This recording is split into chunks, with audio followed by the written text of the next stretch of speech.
Now that we have all of the footage lined up, we can actually start going back and forth in the edit. Now, what I actually want to do before we get to this, is edit some of this intro out a little bit. Especially for this Transformers episode, I like to have, say, cutscene audio to be louder. Also, generally speaking, I like to have the cutscene audio play without VO, so all of our voices talking in the background. So let's see if we can edit a few of these things down. For your audience, that's fine. It's not like Syndicate where healing was its own fun thing. Mm-hmm. Something you could just do by tapping left bumper, and you could hack health into people.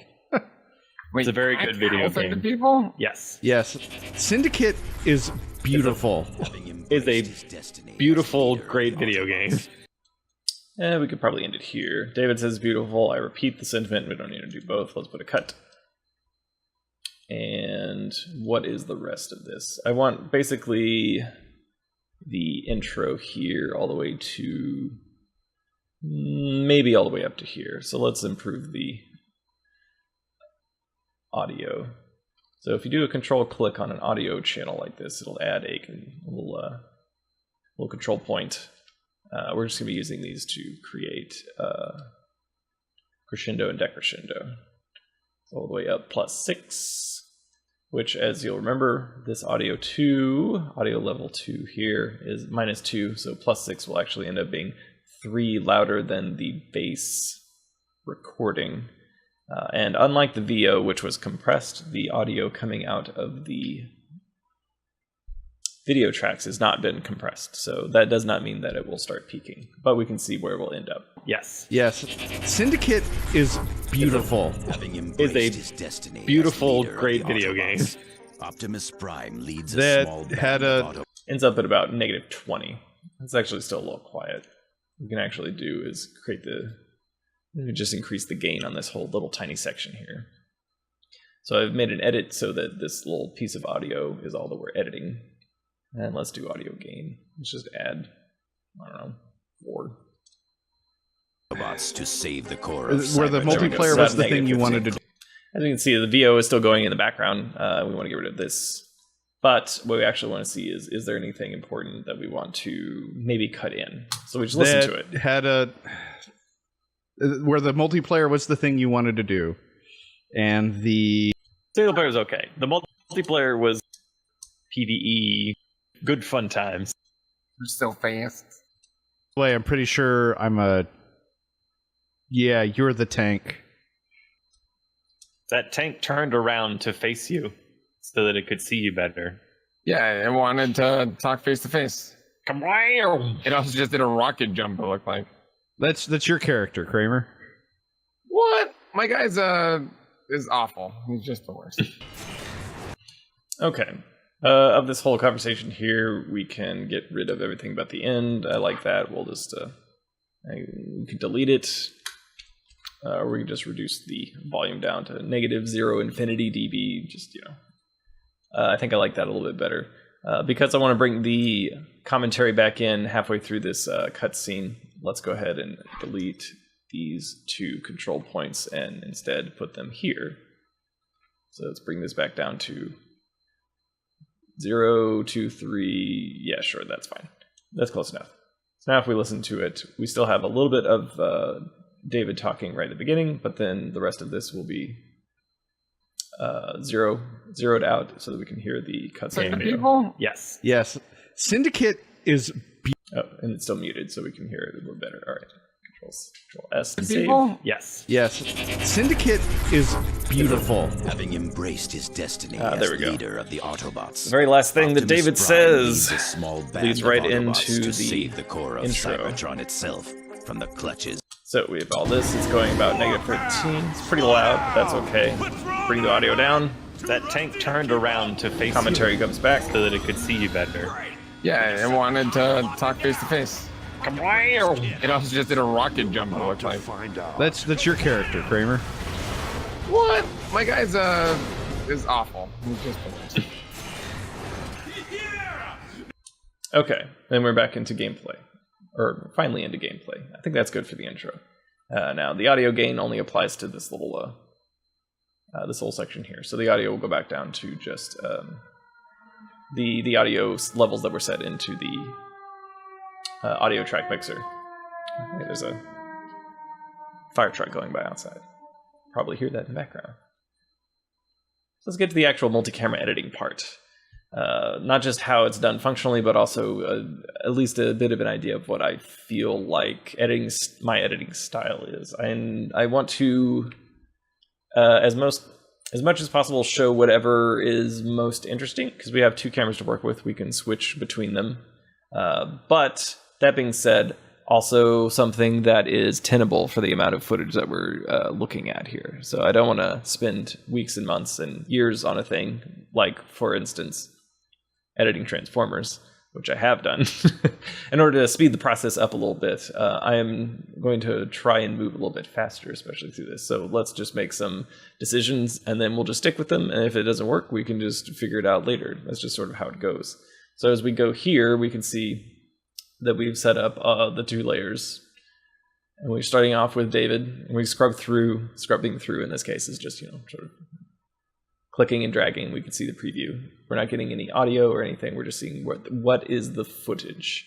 As the beginning of this mission we're all in the same area, so there's not a lot of difference between the 2.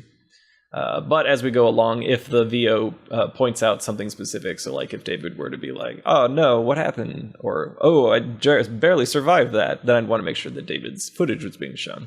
Or if I was commenting that I was dead and that someone should come help me, which never happens, of course, but hypothetically, if that were to happen somewhere in this footage, maybe show just a brief moment of the actual footage of me being downed, and then someone else coming over and reviving, and then using that as kind of like a match cut between the 2, which can be done.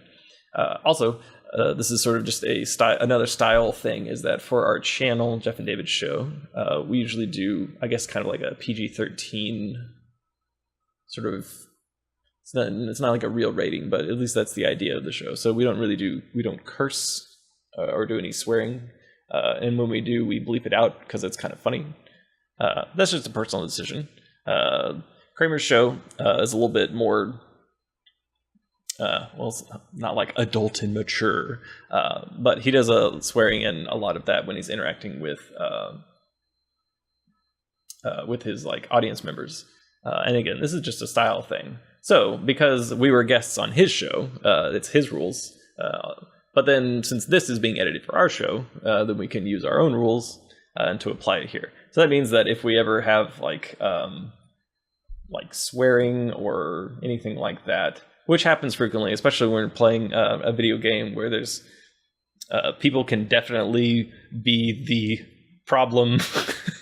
So I could screw up, and then because of that, everyone dies and we have to start over. So that kind of scenario can happen and does happen, and you can laugh it off. But sometimes it's very frustrating, and you have interjections, your craps and your shits and whatnot, that kind of thing, which will end up being edited out, which we'll do here. But we can also use them as editing points. So let's go ahead and go through and see what we have in the VO.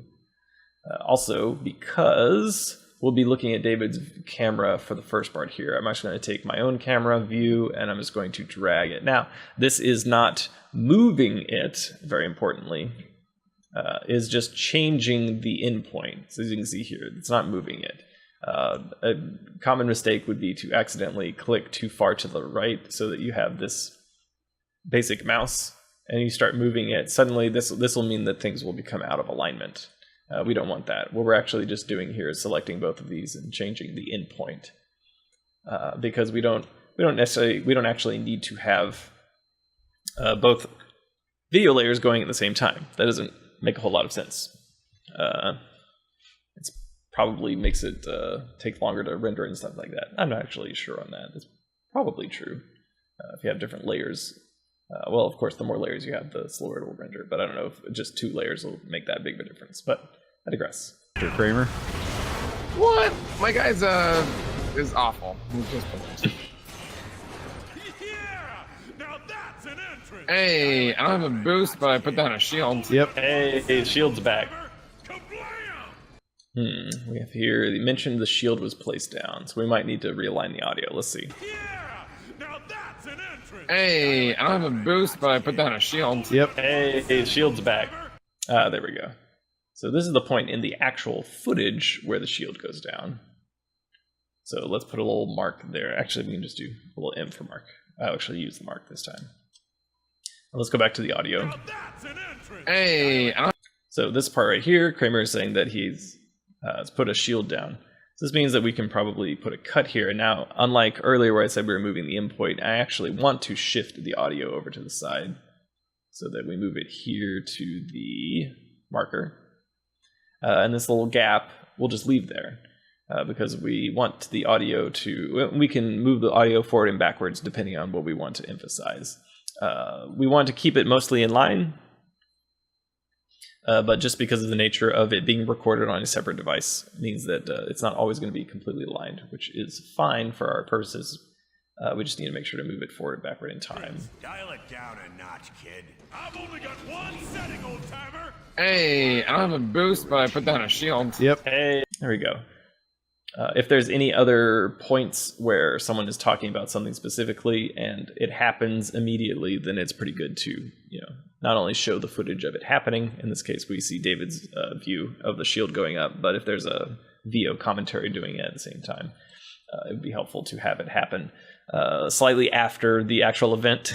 It's confusing if it happens beforehand. One setting, old timer. Hey, I don't have a boost, but I put down a shield. Yep. Hey, shield's back. We got to remember it's a thing. This wall seems like it's seen better days. So I said that this wall seems like it's seen better days. Right here, this wall seems like it's seen better days. So let's move our little editing marker here. This doesn't actually have anything. All right. So I actually want to show my footage here because I was commenting on something. So let's get this. Again, we're going to change the endpoint by dragging it with a little red arrow so we don't change the actual alignment of the two video tracks. And for, let's say, a little bit of time here, this wall seems like it's seen better days. Also, I now have an axe as well. So we want to make sure we come back and see the axe happen. So let's see when that starts. Better days. So right here, right before...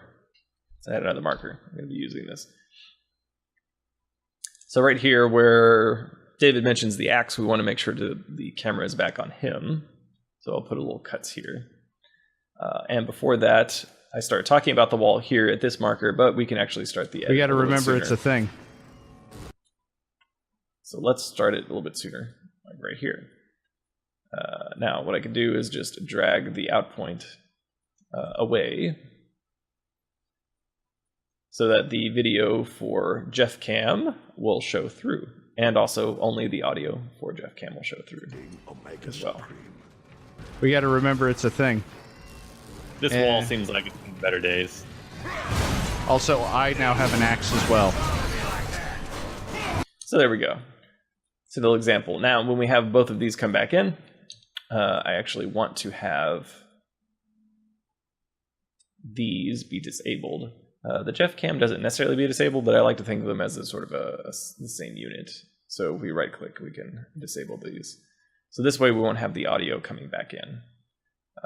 Better days. But I can see that there's footage behind there that I might want to jump back to. You can get rid of these markers. I'm going to use them for now. Clear selected markers. So now when we have, I'll mention something about the wall. We'll show the wall. Then we'll cut back to David when he says these picked up the axe. Hey, I don't have a boost, but I put down a shield. Yep. Hey, shield's back. We got to remember it's a thing. This wall seems like it's seen better days. Also, I now have an axe as well. I have The lead from the front. Oh, that looks bad. Well, that's a Yeah, boss fine. now. Like, honestly, who are we to judge fetishes? Is that PG? Is that too far? Is that PG? Is that too far?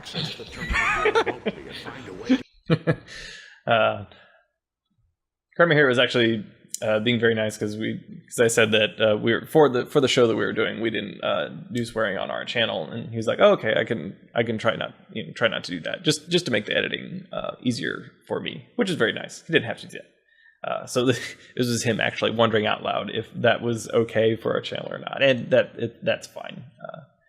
Typically, I'll just err on the side of what is funnier when it comes down to it. But for the example of something where I would need to edit, I'll get to that when we get to that.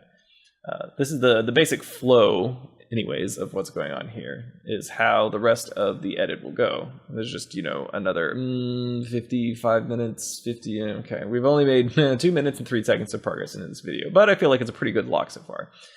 The actual going back and forth will be watching the video, listening to the commentary to determine whether or not one thing or another is what will be best to show on screen up here in our actual output. And then using the cuts to go back and forth. I'll grab some of these and, can grab these and then re-enable them like so.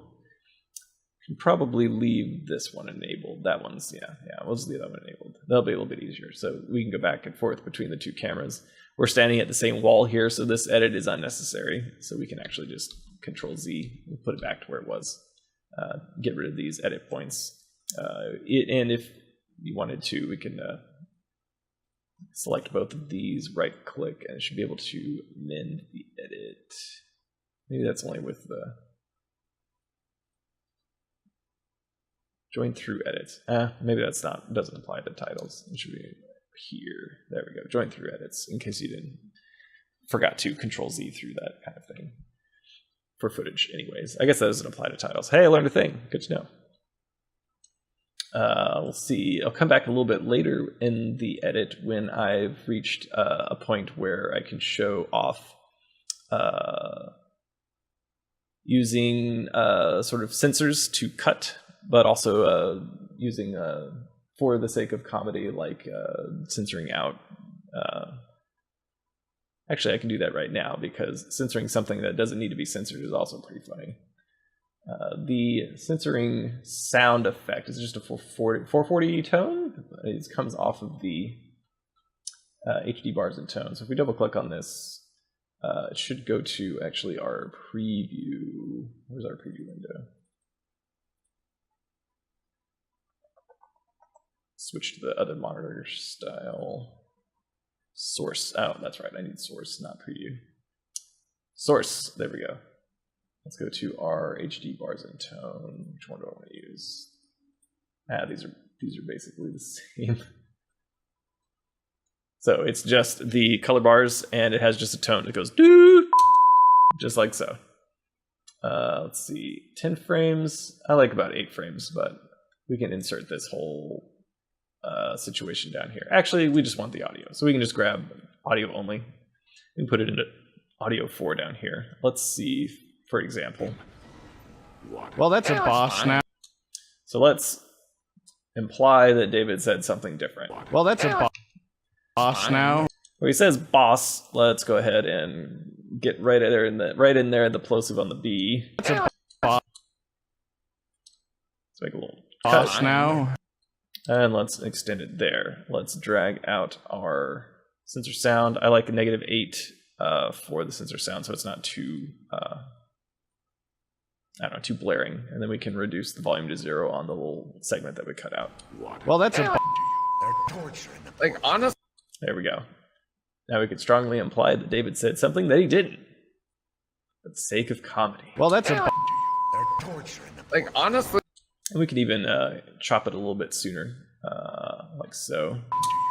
torturing the Makes it even more suggestive. well, that's a torturing the What could he have said? It could have been anything. All right, we can go back to.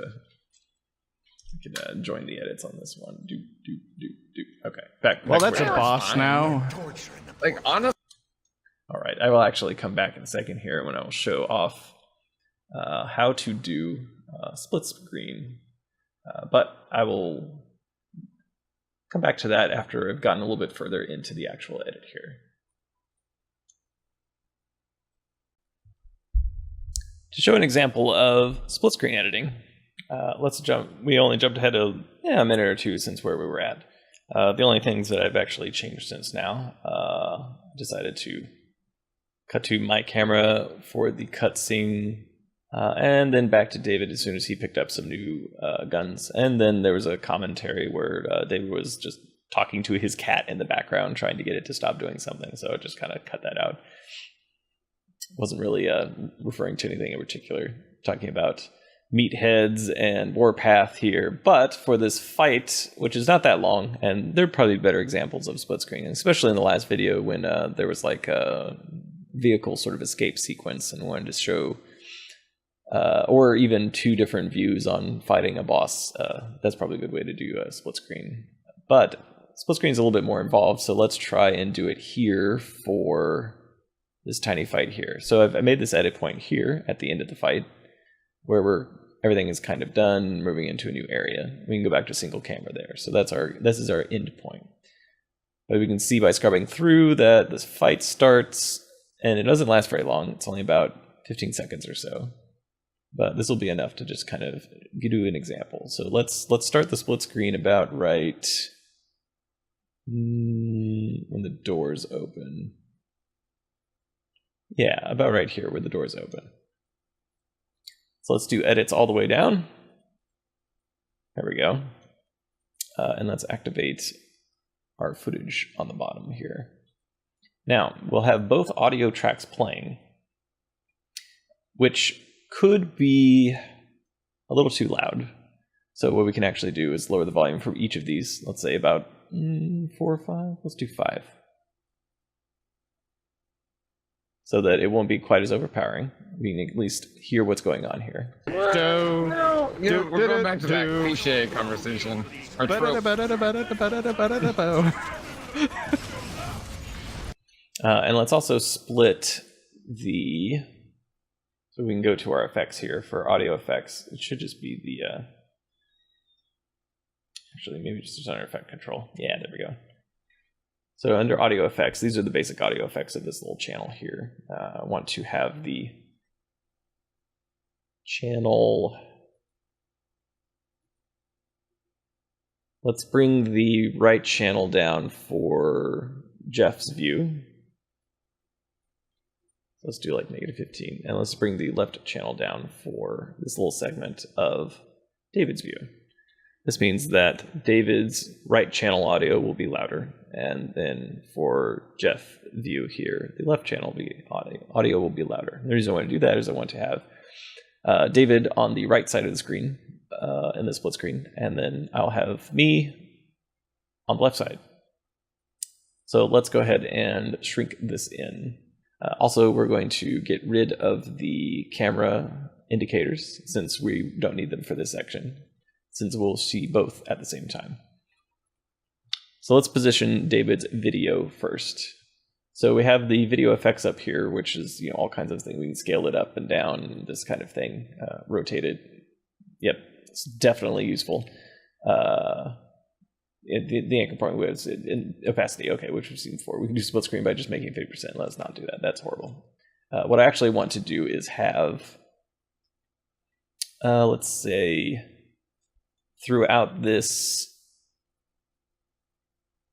you can do split screen where it's like the middle, basically like the middle half. So we want to take off about 25% from the right and 25% from the left, which is, if we go to our effects, we can actually search for it. That's called cropping. So crop is what we actually want. We're going to drag and drop it onto our video here, which adds it into the effect control. So crop will let us do a percentage and we'll get rid of that much of the video, like so. So from the top, from the bottom, so you can see that this will be cropped out and you only see part of it. Now, if we just did 50% from the left, it would technically be, let's see, 50%, it would technically be split screen. No, it's not great. What I actually want to do is have 25-25. So let's do 25 from the left, 25 from the right.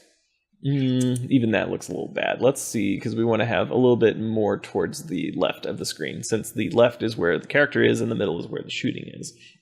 So let's try 0 and then 50. Maybe that would actually be best.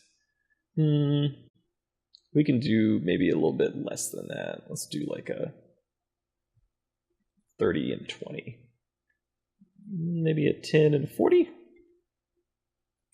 All right, I think that's acceptable. So this is the portion of the screen that we'll be seeing in our split screen. And because we want David to be on the right, we can actually move it by going all the way to the top here and using the position. We can drag it wrong, the X. We can do it. We could do it by just typing in the number we want, but if it's easier to just kind of eyeball it, that's fine. Let's get it over to the right side here. Yeah, there we go. Now we have my footage underneath, which is, I'm going to move it to the side a little bit.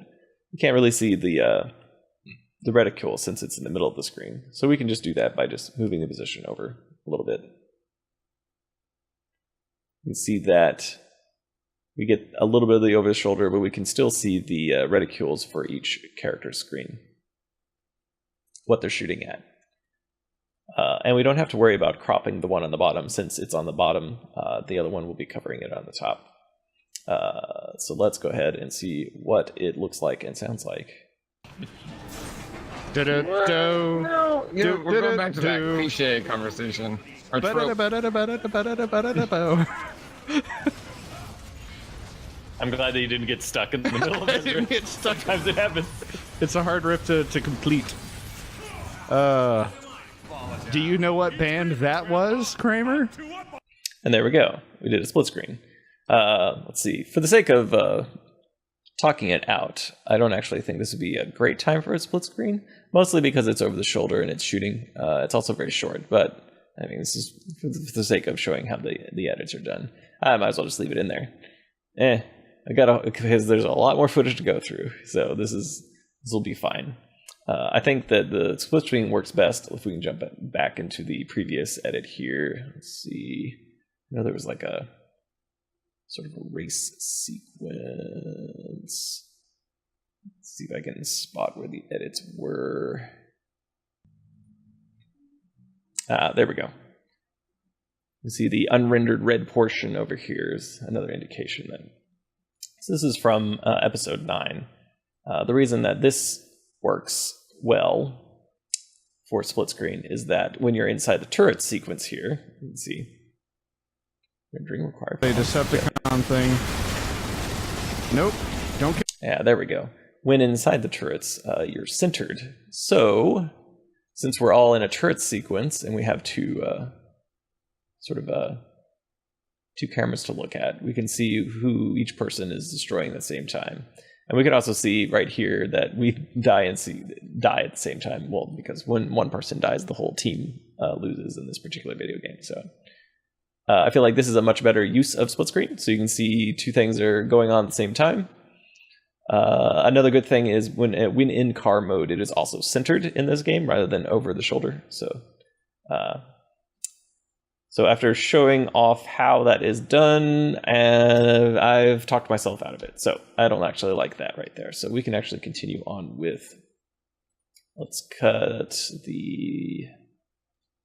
fix the edits,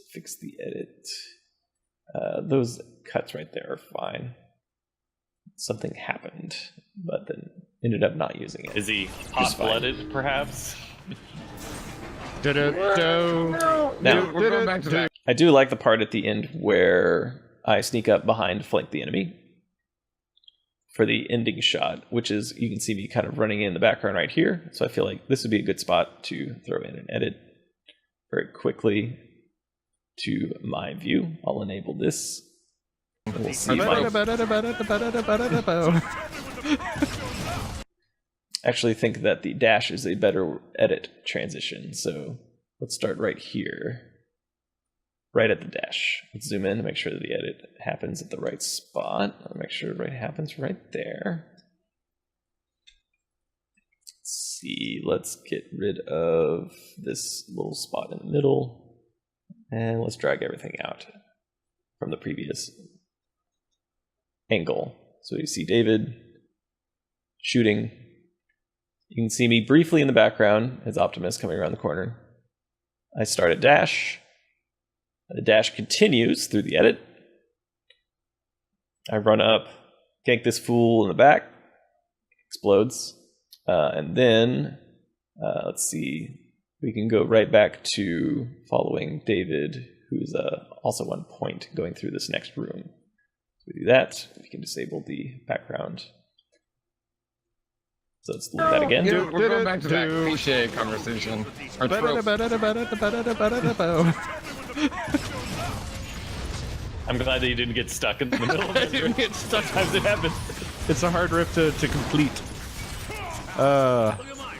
Do you know what band that was, Kramer? There we go. These little individual decisions will happen over and over until the end of the video. That is how this editing is done. Hopefully some of this has been useful to you, or at least entertaining. This is the process, how it goes. I'll typically just sit here and press the play button. Sorry, I was paying attention to being better at the game. What'd you do? And then just go through until something happens, whether there needs to be an edit, someone dies, feel like it needs to be repeated, someone references some kind of, dumb, like, pop culture reference, or they're like, oh, I'm listening to this song. I could always just grab, like, a quick little clip of the song, put it in the background for a few seconds, just to give a flavor of what people are talking about. Not necessarily like, especially for copyright reasons, you don't want to use a lot of copyrighted material, especially if you're doing like a quick clip from like TV show, movie, someone else's music. Although I do like putting in music clips, usually 10-15 seconds is what I typically go for. Any longer than that, and there has to be a very specific reason, something that's a little bit more defensible than just I wanted to listen to that thing. Generally speaking, that's how the edits will go. I prefer personally just cuts to fades and other kinds of transitions. Traditionally, fades will indicate the passage of time, things like that. Other things you can do is like, you can put different layers on top of things. You can do time dilation, speed things up, slow them down. You can either have the sort of chipmunk style where the pitch is changed, or you can keep the pitch the same, but then the rapidity of the actual dialogue is just sped up. That's another option. I typically don't use those, just straight cuts as much as possible. Split screen if it is something that requires multiple camera views on the same object, and also the center of the frame is more heavily used. Fades for crossfades for passage of time, that still works pretty fine. Not so much for this because there's kind of action the whole time. Comedy edits, especially for inserting as the bar and tone here, just putting like 8 frames of this in the middle of an edit is pretty funny sometimes, especially after you die. So after we all die and we wipe, I'll usually throw in 8 frames of the bars and tone, figure out where the part is that we came back, and then just do like like a master cut. Where's it? Razor tool. Where's the super razor? This is shift. Yeah, so the super razor, where it will cut straight down the whole thing. If we like did 2 cuts like that, and then you could use the selection tool to grab everything, delete everything, and then put them together. Put one of these guys right in the middle, ripple delete, and then you have this. There's cut. a book he wrote called. That's not a res. And then immediately goes back and forth. I don't actually want to do that there, so let's remove those edits. I typically use Premiere Pro for my editing. David uses Lightwave. There's also some free examples would be like Shotcut, which is an open source sort of nonlinear editor, has sort of a similar flavor to this. And you can even get a lot done with like basic cuts in QuickTime Player, basic cuts in Windows Movie Maker, especially if you don't want to go out and buy something expensive. Although for the free stuff, I think Shotcut is actually a pretty good way to go, just because because it is free, but it also has a lot of the similar bells and whistles. It's kind of like GIMP. GIMP is to Photoshop. I'd say Shotcut is pretty analogous to Premiere Pro. As you can see from the top here, this project file is actually the project file for the video that is currently being shown. Obviously, because of the way that time and space works, this is not the final version of the project that we're looking at, but I did want to show the sort of final steps that I go through when editing a video, especially for a Let's Play and the channel videos we do. So this is a new project that I made specifically for this video series, the How to Edit Multi-Camera Let's Play premiere. I've gone ahead and created a subsequence of a little fancily animated intro. This was created in Photoshop, just some basic layers here. This also could be its own video, but the J&D pattern I have made before, and then just a few simple lines, and then part 1, which I'll be changing, and then I'll probably use this as a template for the thumbnail for the video as well, which just make sure it looks good at a very small, yeah, something like this. For YouTube, the actual length of the video is going to be placed in the bottom right, so it's nice to have an extra space there. I'll probably re-edit this as I get the thumbnail image for the end. That's one of the actual last things to do when uploading to YouTube. But I digress. Imported these as separate files here. They all come together. You can merge them upon import, but I just take the layers separately because it works a little bit better. Make its own sequence. It's got a nested sequence here, and this is the layers, and it has the animation in here for the effect controls. So you can see like the way the position works, moves up, shrinks down, etc., etc. And that is all being placed inside the beginning of the file. Just kind of landing on top here. Camera angle edit of a Let's Play video. So there you go. Now, I'll actually be splitting this up into individual parts. So I'll be recording an extra little bumper to go at the end. But another thing that YouTube does is that you can put, for the last 20 seconds of a video, you can put overlays, sort of in titles overlays, as they call it. These things change over the years. The current version is 20 seconds maximum from end of video, so I like to put a own little title overlay right at the end of the video, usually over the last part where we're talking about Patreon stuff, getting channel money, the call to action, subscribe, and all of that fun stuff, which will usually be at the end of the video. And then, of course, the tradition of whispering the name of the thing we're doing, which can be blamed on Dark Souls. So there you go. So right here. There we go. Let's see, right here. There it is. Premiere Pro. That is this is a recording of me listening to a recording of me whispering the name of the program that I'm using to make a video about using that program. So think on that.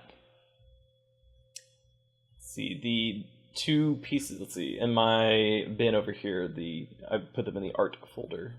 Look at them in the source preview here. I have two different things. The in-card overlay template, which is actually at like 4K or 3K or 2K. I don't know. It's bigger than 1080, so that it can be scaled up and down pretty easily. This is also done in Photoshop. And then this is the square logo, which is just the branding that we have. And in general, the idea behind the branding that I made is stark black and white, lots of 90-degree angles, simple Arial, just lots of capital letters. For the actual how-to part here, the sort of thick outline around how-to gives it, well, it's for two reasons. One, it kind of has a modern web design kind of look to it. So if you've ever seen like a Squarespace website or something like that, it seems like a popular thing to do. But also just having a bold rectangle around a thing also implies sort of like a handyman quality, a how-to, a Lowe's, a Home Depot, a kind of learn how to do a thing yourself, DIY. All these sort of the word cloud, of associated topics is kind of what it's trying to imply. That's at least the reasoning behind the design, simple though it is. Anyways, back to this. These two we're going to be slapping on the end of the video here, which of course is not the actual end of the video. The actual end of the video you'll be watching later, when I'm actually done rendering this for realsy and breaking it up into parts. This is actually just the full hour and a half, hour 40, however it ends up being, and then I'll cut it into little pieces, make the topics, make the different topics. But we can try and go back 20 seconds from the end, just for example here. So this is 135, 35, 25. 25 is the frames. We don't really need to do that, so let's just get 20 off of the second count here. There we go. This is our 20 seconds back. So this is what YouTube will use for the end titles, the start of the end titles anyways. I'll throw a few extra layers on here. We'll use the square logo in a second, but let's go ahead, drop it in. You can see in the preview window here, which I'll make slightly bigger for the sake of seeing it. There we go. You'll see that we can see a little bit of it around the edges here. It doesn't work great, but that's okay. The reason it's bigger is because we actually want to shrink it in over a few frames. So we will go to our effect control and we'll pull in a few frames here, and we'll scale it down to 75%. So there we go. It fits nicely on the edges there. Now, of course, we want to make sure that it starts at 100%. So we're going back to the first frame of the footage, and we're going to copy. There we go, 100%. So when it comes in, we'll see it scale down. We were reviewing, but I don't have any of that now. So there we go. Let me mute the other me talking briefly. There we go. It comes in, and then I like to have actually even have it go. That was my phone. Someone texted me. Let's go ahead and make it even bigger, so we can see less of it as it comes in. So whoop, there we go. And then once it comes in, I want to have the square logo, this one right here, slide into the side.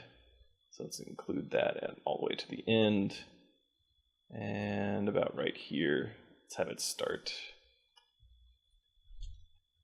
Let's move it first into approximate position. I think 75% is a good scale. Let's pull that down there.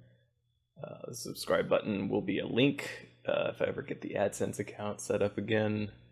But anyways, let's see. That looks pretty good. We'll say that sneaks in just a few frames later. Put a keyframe, go back to the beginning, and we'll pull it out of frame so that it comes in from the side. So we have it scales down, sneaks into the side. It's a little too slow. Let's speed that up a lot by bringing the keyframe in sooner. I like even peppier than that. Let's just do a few frames. Boop. There we go. Comes in from the side, and there we go.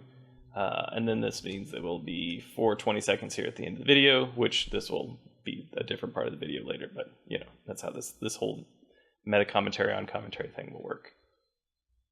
And I actually might even put one more layer underneath this.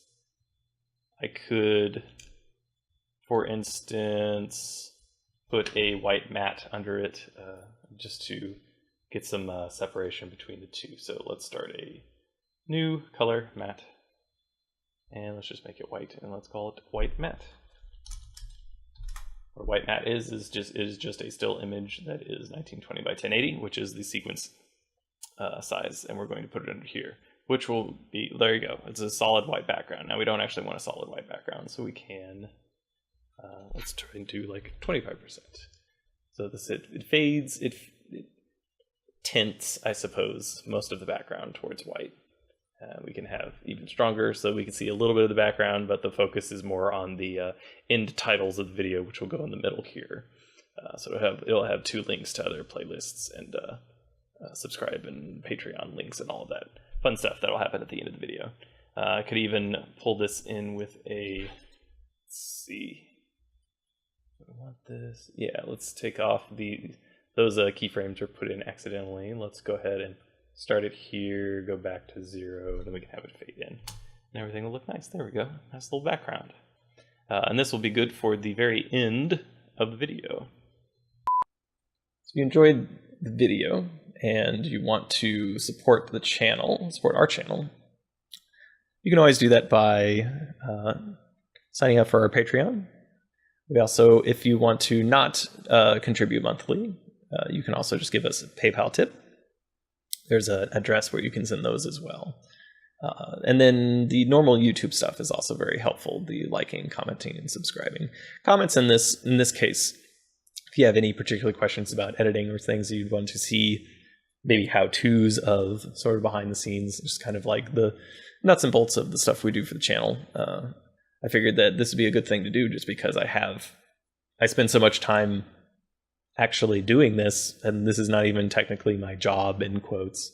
Although the amount of time that I've spent doing editing and things like that for the channel, and now, especially because of Patreon and things like that, we actually get money for doing it. So it basically is a job. So it's nice to have sort of like compensation for, skills that I've happened to learn over the years. And maybe you want to get into doing this too, in which case hopefully this will be helpful. If not just for the basics, then for also like the idea of like what kind of edits need to be made, or what's the editing style. Everyone has their own editing style. There's just some basics that are pretty good to start off with. And that's it. Normally at the end of the video, we go on an additional 40-minute podcast with David talking about whatever happened to be on mind at the time. Maybe some musical references, some snarky description of a game that just came out, possibly whispering the name of the game that we were reviewing. But I don't have any of that now, so too bad. I guess I could whisper the name of Premiere Pro. Premiere Pro. There we go. Now it's on brand.